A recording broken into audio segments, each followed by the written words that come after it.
The Hanging Stranger by Philip K. Dick, originally published in Science Fiction Adventures magazine, December 1953. Narrated by Tom Trussel. 5 o'clock, Ed Loyce washed up, tossed on his hat and coat, got his car out, and headed across town toward his TV sales store. He was tired. His back and shoulders ached from digging dirt out of the basement and wheeling it into the backyard. But for a 40-year-old man, he had done okay. Janet could get a new vase with the money he had saved, and he liked the idea of repairing the foundations himself. It was getting dark. The setting sun cast long rays over the scurrying commuters, tired and grim-faced, women loaded down with bundles and packages, students swarming home from the university, mixing with clerks and businessmen and drab secretaries. He stopped his Packard for a red light, and then started it up again. The store had been open without him. He'd arrived just in time to spell the help for dinner, go over the records of the day, maybe even close a couple of sales himself. He drove slowly past the small square of green in the center of the street, the town park. There were no parking places in front of Loyce TV Sales and Service. He cursed under his breath and swung the car in a U-turn. Again he passed the little square of green with its lonely drinking fountain and bench and single lamp-post. From the lamp-post something was hanging. A shapeless dark bundle, swinging a little with the wind, like a dummy of some sort. Loyce rolled down his window and peered out. What the hell was it? A display of some kind? Sometimes the Chamber of Commerce puts up displays in the square. Again he made a U-turn and brought his car around. He passed the park and concentrated on the dark bundle. It wasn't a dummy, and if it was a display, it was a strange kind. The hackles on his neck rose, and he swallowed uneasily. Sweat slid out on his face and hands. It was a body, a human body. "Look at it," Loyce snapped. "Come on out here." Don Ferguson came slowly out of the store, buttoning his pinstripe coat with dignity. "This is a big deal, Ed. I can't just leave the guy standing there." "See it?" Ed pointed into the gathering gloom. The lamp-post jutted up against the sky, the post and the bundle swinging from it. "There it is! How the hell long has it been there?" His voice rose excitedly. "What's wrong with everybody? They just walk on past." Don Ferguson lit a cigarette slowly. "Take it easy, old man. There must be a good reason, or it wouldn't be there." "A reason? What kind of a reason?" Ferguson shrugged.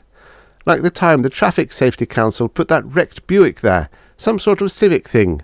How would I know?" Jack Potter from the shoe shop joined them. "What's up, boys?" "There's a body hanging from the lamp-post," Loyce said. "I'm going to call the cops." "They must know about it," Potter said, "or otherwise it wouldn't be there." "I got to get back in." Ferguson headed back into the store. "Business before pleasure." Loyce began to get hysterical. "You see it? You see it hanging there? A man's body!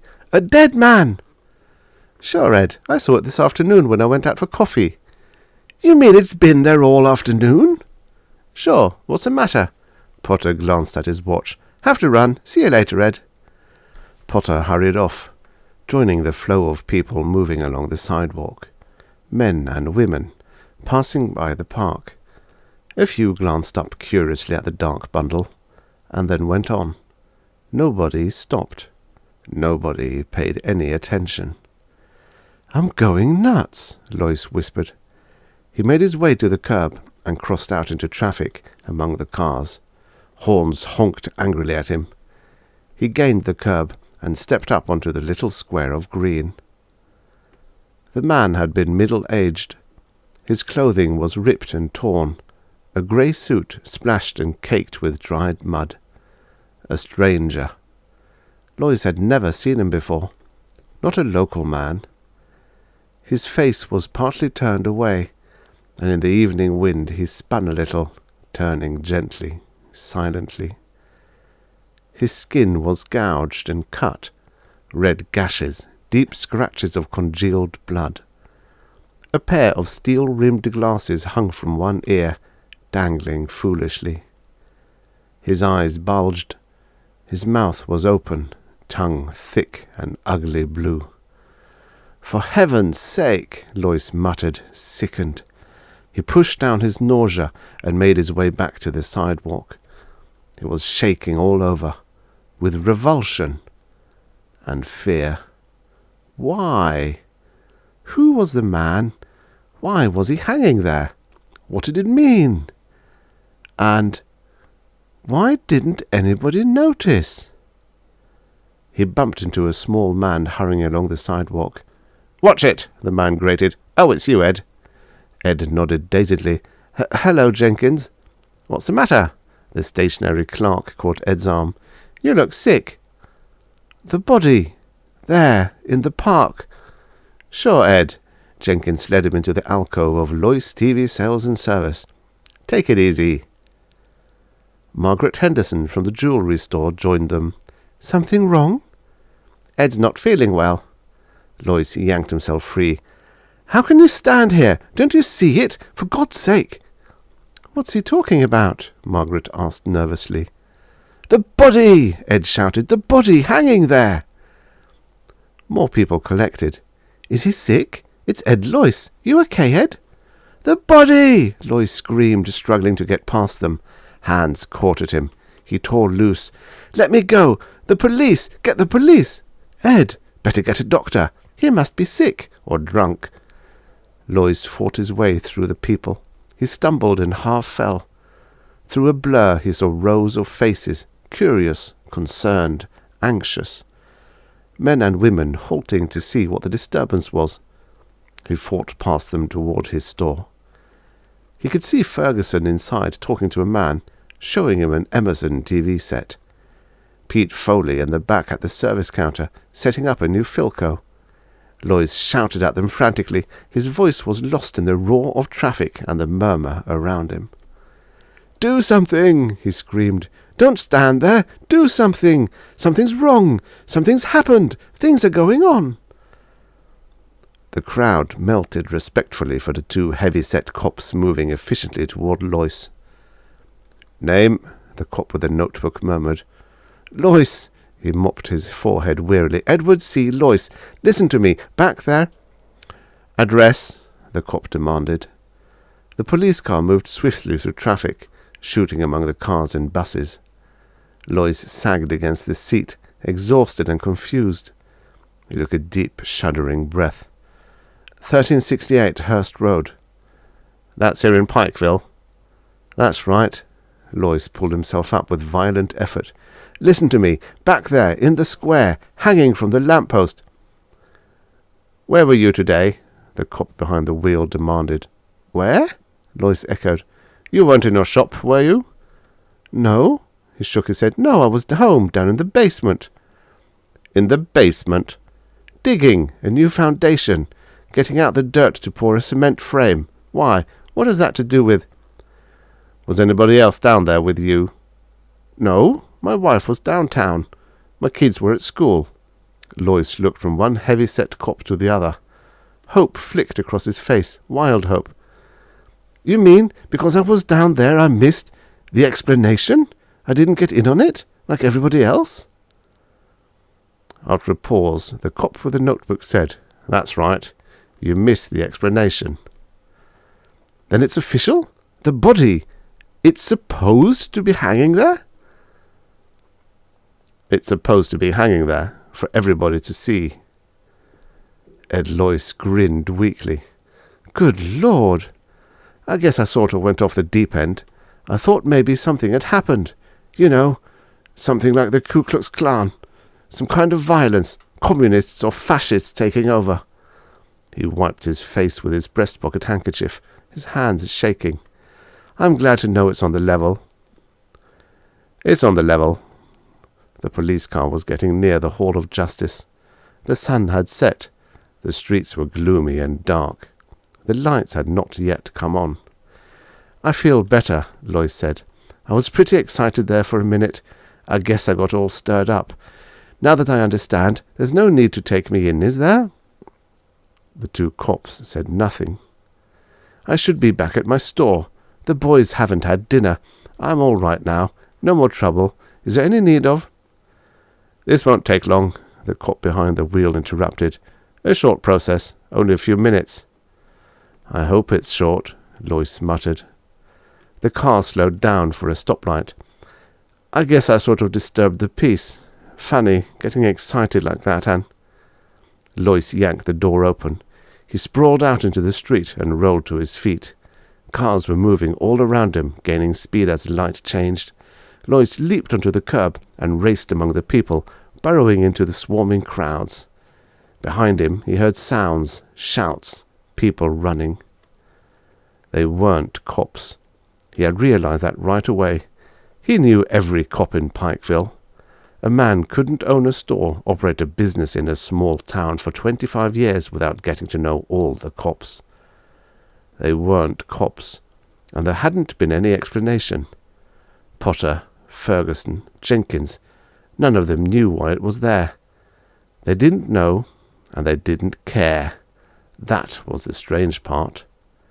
Lois ducked into a hardware store.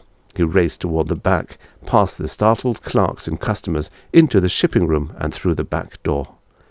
He tripped over a garbage can and ran up a flight of concrete steps. He climbed over a fence and jumped down on the other side, gasping and panting. There was no sound behind him. He had got away.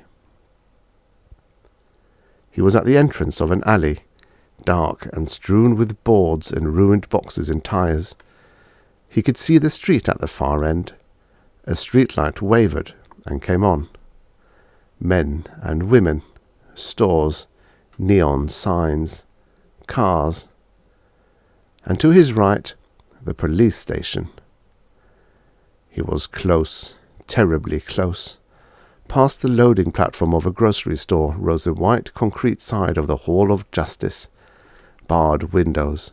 The police antenna. A great concrete wall rising up in the darkness. A bad place for him to be near. He was too close. He had to keep moving, get farther away from them. Them?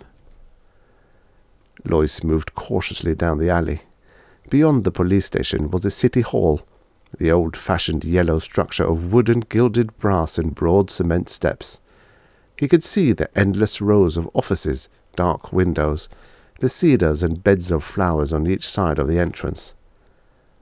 And something else. Above the city hall was a patch of darkness, a cone of gloom denser than the surrounding night, a prism of black that spread out and was lost into the sky. He listened. Good God, he could hear something. Something that made him struggle frantically to close his ears, his mind to shut out the sound. A buzzing. A distant muted hum like a great swarm of bees. Lois gazed up, rigid with horror.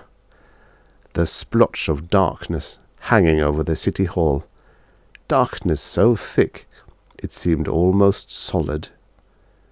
In the vortex something moved.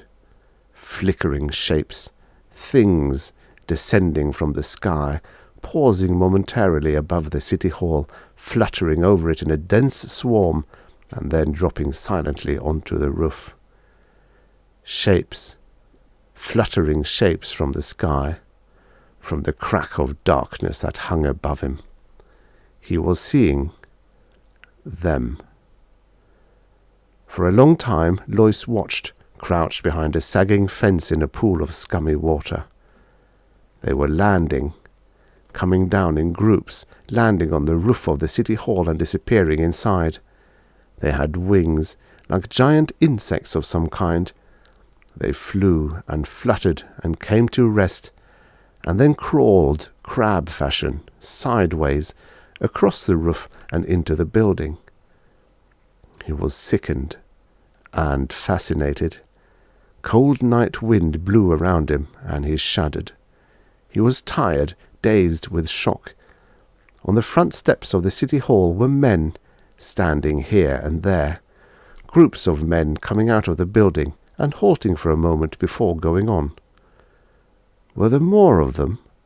It didn't seem possible. What he saw descending from the black chasm weren't men. They were alien, from some other world, some other dimension.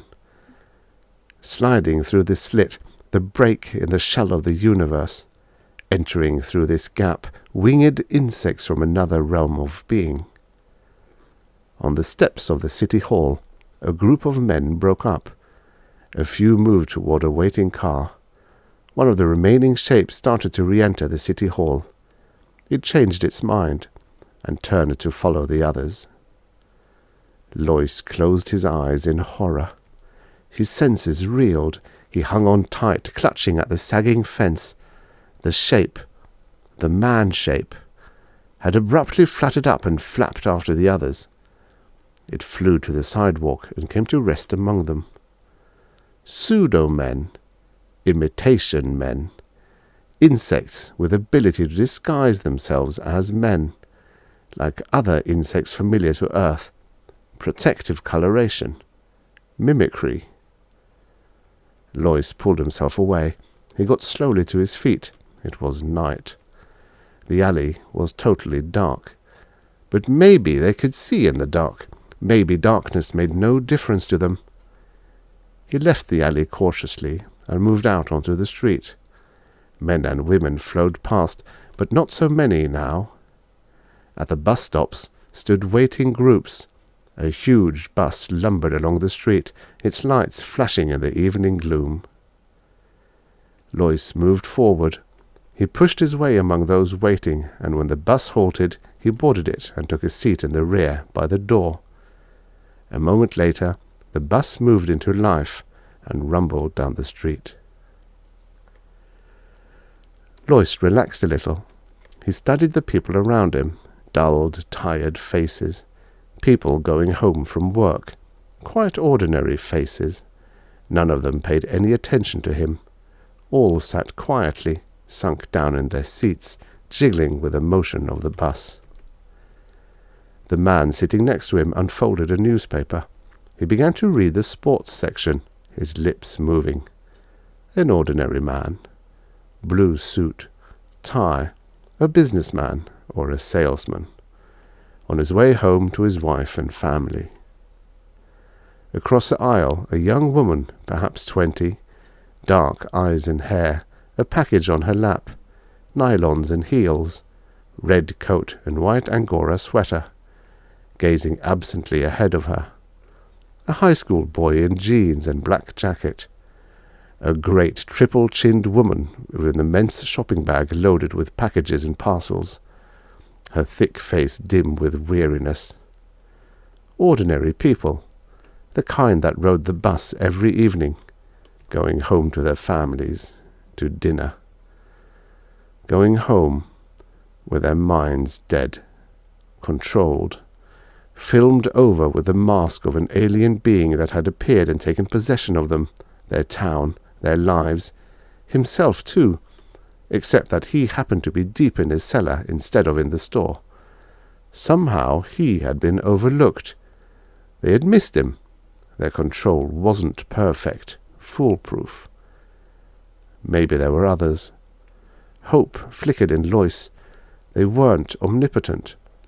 They had made a mistake, not got control of him. Their net, their field of control had passed over him.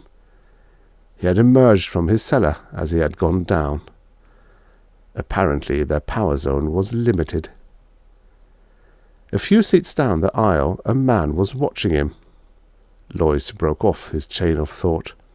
A slender man, with dark hair and a small moustache. Well-dressed, brown suit and shiny shoes. A book between his small hands. He was watching Lois, studying him intently. He turned quickly away. Lois tensed. One of them, or another they had missed. The man was watching him again, small dark eyes, alive and clever.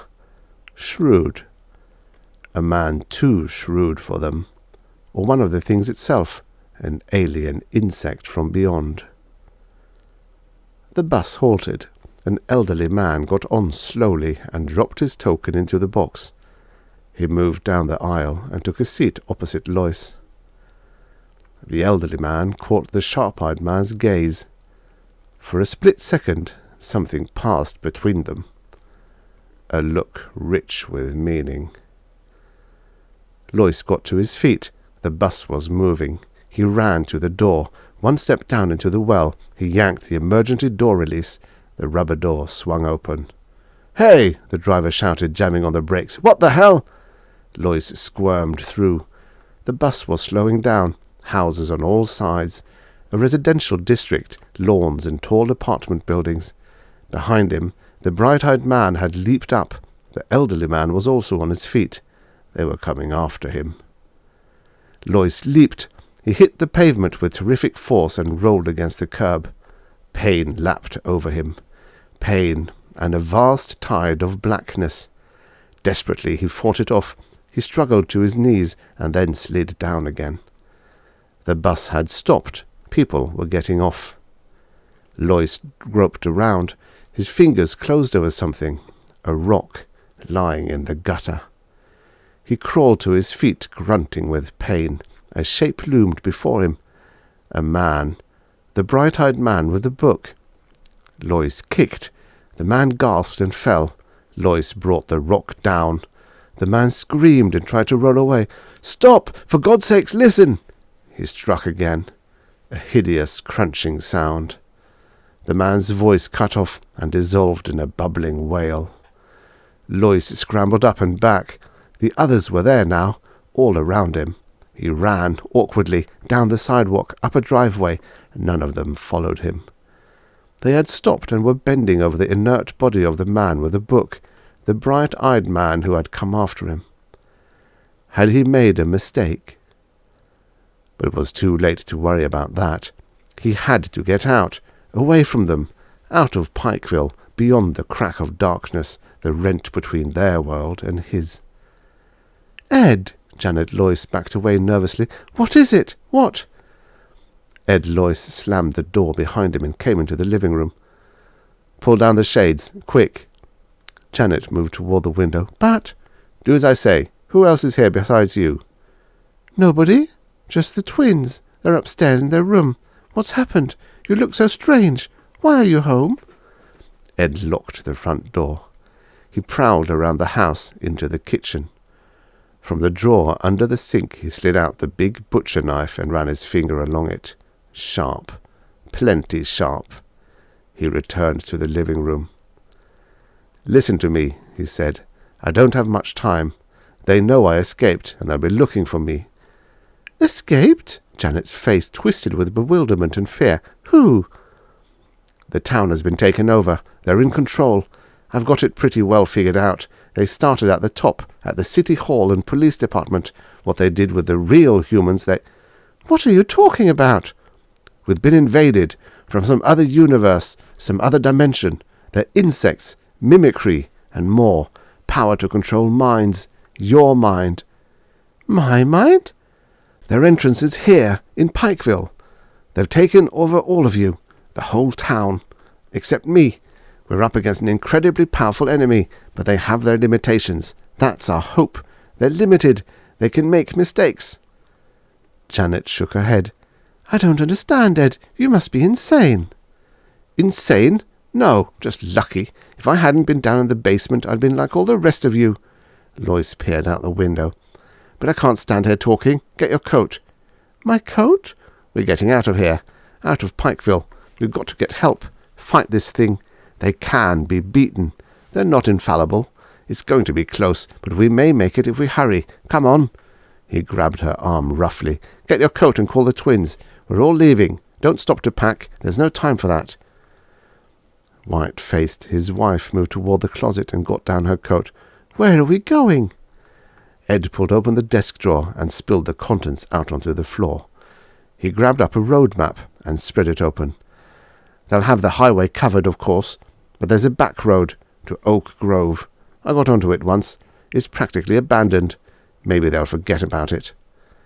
"The old ranch road? Good Lord, it's completely closed. Nobody's supposed to drive over it." "I know."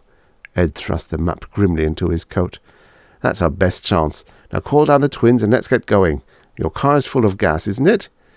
Janet was dazed. "The Chevy? I had it filled up yesterday afternoon." Janet moved toward the stairs. "Ed, Call the twins." Ed unlocked the front door and peered out. Nothing stirred. No sign of life. All right so far. "Come on downstairs," Janet called in a wavering voice. "We're going out for a while." "Now?" Tommy's voice came. "Hurry up," Ed barked. "Get down here, both of you." Tommy appeared at the top of the stairs. "I was doing my homework. We're starting fractions. Miss Parker says we don't get this done." "You can forget about fractions." Ed grabbed his son as he came down the stairs and propelled him toward the door. "Where's Jim?" "He's coming." Jim started slowly down the stairs. "What's up, Dad?" "We're going for a ride." "A ride? Where?" Ed turned to Janet. "We'll leave the lights on and the TV set. Go turn it on." He pushed her toward the set. "So they'll think we're still—" He heard the buzz and dropped instantly, the long butcher knife out. Sickened, he saw it coming down the stairs at him, wings a blur of motion as it aimed itself. It still bore a vague resemblance to Jimmy. It was small, a baby one. A brief glimpse, the thing hurtling at him, cold, multi-lensed, inhuman eyes, wings, body still clothed in yellow T-shirt and jeans, the mimic outline still stamped on it. A strange half-turn of its body as it reached him. What was it doing? A stinger. Lois stabbed wild at it. It retreated, buzzing frantically. Lois rolled and crawled toward the door. Tommy and Janet stood still as statues, faces blank, watching without expression. Lois stabbed again. This time the knife connected. The thing shrieked and faltered. It bounced against the wall and fluttered down. Something lapped through his mind. A wall of force, energy, an alien mind probing into him. He was suddenly paralyzed. The mind entered his own, touched against him briefly, shockingly, an utterly alien presence settling over him. And then it flickered out as the thing collapsed in a broken heap on the rug. It was dead. He turned it over with his foot. It was an insect, a fly of some kind. Yellow T-shirt, jeans. His son Jimmy. He closed his mind tight.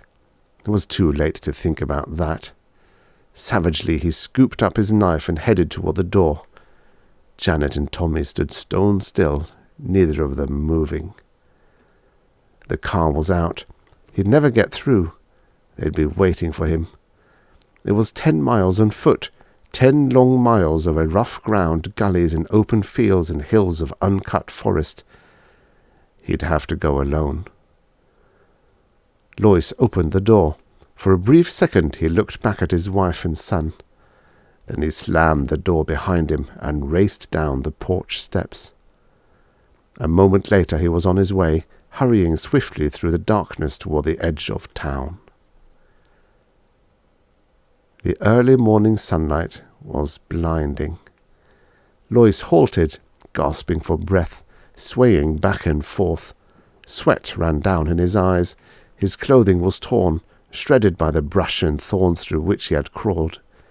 10 miles, on his hands and knees, crawling, creeping through the night. His shoes were mud-caked.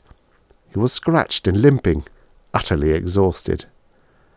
But ahead of him lay Oak Grove.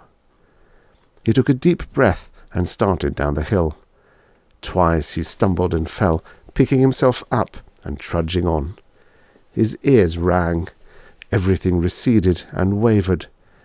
But he was there. He had got out, away from Pikeville. A farmer in a field gaped at him.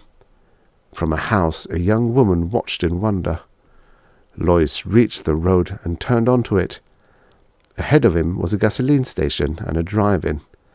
A couple of trucks, some chickens pecking in the dirt, a dog tied with a string. The white-clad attendant watched suspiciously as he dragged himself up to the station. "Thank God!" He caught hold of the wall. "I didn't think I was going to make it. They followed me most of the way. I could hear them buzzing and flitting around behind me." "What happened?" the attendant demanded. "You in a wreck? A hold-up?" Lois shook his head wearily. "They have the whole town, the city hall and the police station. They hung a man from the lamp-post. That was the first thing I saw. They've got all the roads blocked. I saw them hovering over the cars coming in. About 4 this morning I got beyond them. I knew it right away. I could feel them leave. And then the sun came up." The attendant licked his lip nervously. "You're out of your head. I better get a doctor." "Get me into Oak Grove," Lois gasped. He sank down the gravel. "We've got to get started. Cleaning them out. Got to get started right away." They kept a tape recorder going all the time he talked. When he had finished, the commissioner snapped off the recorder and got to his feet. He stood for a moment, deep in thought. Finally he got out his cigarettes and lit up slowly, a frown on his beefy face. "You don't believe me," Lois said. The commissioner offered him a cigarette. Lois pushed it impatiently away. "Suit yourself." The commissioner moved over to the window and stood for a time looking out at the town of Oak Grove. "I believe you," he said abruptly. Lois sagged. "Thank God." "So you got away?" The commissioner shook his head. "You were down in your cellar instead of at work. A freak chance, 1 in a million." Lois sipped some of the black coffee they had brought him. "I have a theory," he murmured. "What is it?" "About them. Who they are. They take over one area at a time, starting at the top, the highest level of authority, working down from there in a widening circle. When they're firmly in control, they go on to the next town. They spread, slowly, very gradually. I think it's been going on for a long time." "A long time?" "Thousands of years. I don't think it's new." "Why do you say that?" "When I was a kid, a picture they showed us in Bible League. A religious picture, an old print. The enemy gods defeated by Jehovah. Moloch, Beelzebub, Moab, Baalin, Ashtaroth." "So?" "They're all represented by figures." Lois looked up at the commissioner. "Beelzebub was represented as a giant fly." The commissioner grunted. "An old struggle." "They've been defeated. The Bible is an account of their defeats. They make gains, but finally they're defeated." "Why defeated?" "They can't get everyone. They didn't get me. And they never got the Hebrews. The Hebrews carried the message to the whole world, the realization of the danger. The 2 men on the bus, I think they understood. Had escaped like I did." He clenched his fists. "I killed one of them. I made a mistake. I was afraid to take a chance." The commissioner nodded. "Yes, they undoubtedly had escaped, as you did. Freak accidents. But the rest of the town was firmly in control." He turned from the window. "Well, Mr. Lois, you seem to have figured everything out." "Not everything. The hanging man. The dead man hanging from the lamp-post. I don't understand that. Why? Why did they deliberately hang him there?" "That would seem simple." The commissioner smiled faintly. "Bait." Lois stiffened. His heart stopped beating. "Bait? What do you mean?"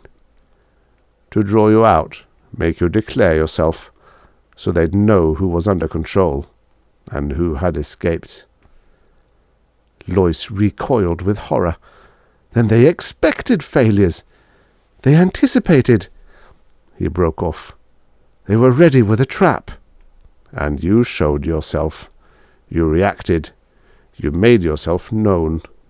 The Commissioner abruptly moved toward the door. "Come along, Lois. There's a lot to do. We must get moving. There's no time to waste." Lois started slowly to his feet, numbed. "And the man? Who was the man? I never saw him before. He wasn't a local man. He was a stranger, all muddy and dirty, his face cut, slashed." There was a strange look on the Commissioner's face as he answered. "Maybe," he said softly, "you'll understand that too. Come along with me, Mr. Lois." He held the door open, his eyes gleaming. Lois caught a glimpse of the street in front of the police station. Policemen, a platform of some sort, a telephone pole, and a rope. "Right this way," the Commissioner said, smiling coldly. As the sun set, the Vice President of the Oak Grove Merchants Bank came up out of the vault, through the heavy time locks, put on his hat and coat, and hurried outside onto the sidewalk. Only a few people were there, hurrying home to dinner. "Good night," the guard said, locking the door after him. "Good night," Clarence Mason murmured. He started along the street toward his car. He was tired. He had been working all day down in the vault, examining the layout of the safety deposit boxes to see if there was room for another tier. He was glad to be finished. At the corner he halted. The streetlights had not yet come on. The street was dim. Everything was vague. He looked around and froze. From the telephone pole in front of the police station, something large and shapeless hung. It moved a little with the wind. What the hell was it? Mason approached it warily. He wanted to get home. He was tired and hungry. He thought of his wife, his kids, a hot meal on the dinner table. But there was something about the dark bundle, something ominous and ugly. The light was bad. He couldn't tell what it was. Yet it drew him on, made him move closer for a better look. The shapeless thing made him uneasy. He was frightened by it, frightened and fascinated. And the strange part was that nobody else seemed to notice it.